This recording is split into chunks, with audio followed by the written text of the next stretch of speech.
धूप भरा दिन था जब एक छोटी लड़की सोफी अपनी दादी के पुराने धूल भरे अटारी की खोजबीन कर रही थी। उसे अतीत की चीजें खोजने में बहुत मजा आता था, लेकिन इस बार उसे जो मिला उसने उसकी जिज्ञासा और भी बढ़ा दी। पुरानी किताबों के ढेर के नीचे सोफी को एक छोटा चमकदार लॉकेट मिला। ये पुराना और जंग खाया हुआ था, लेकिन फिर भी उसमें एक अनोखा आकर्षण था।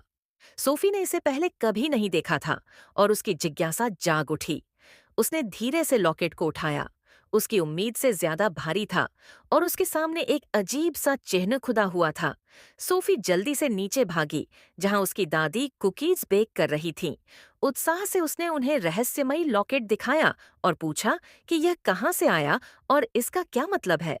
उसकी दादी एक दयालु वृद्ध महिला थीं, जिनकी आंखों में हमेशा एक चमक रहती थी। उनके पास अपने अतीत की बेहतरीन कहानियां थीं, लेकिन जब उन्होंने लॉकेट देखा तो वे अतीत की एक भूली बिसरी याद में खो गईं। ओह, सोफी, उन्होंने कोमलता से कहा, यह लॉकेट, यह तुम्हारी परदादी एग्नेस का था। उन्होंने आगे जोड़ा, कहते हैं कि इसमें एक ऐसा रहस्य छुपा है जिसे आज तक कोई नहीं सुलझा पाया। सोफी तुरंत रोमांचित हो गई।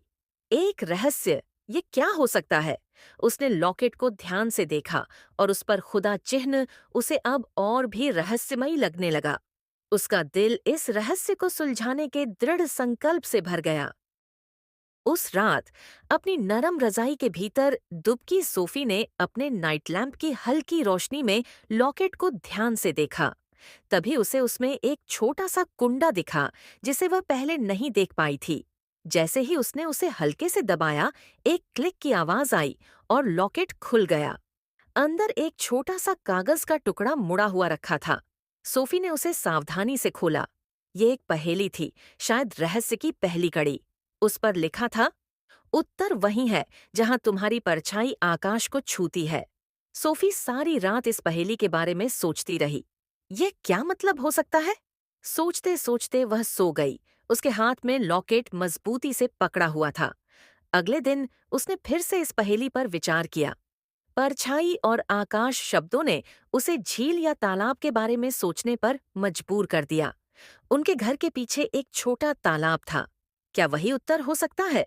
सोफी दौड़ती हुई तालाब के पास पहुंची और देखा कि पानी में उसकी परछाई पड़ रही थी, जो आकाश के असीम विस्तार के साथ मिल रही थी।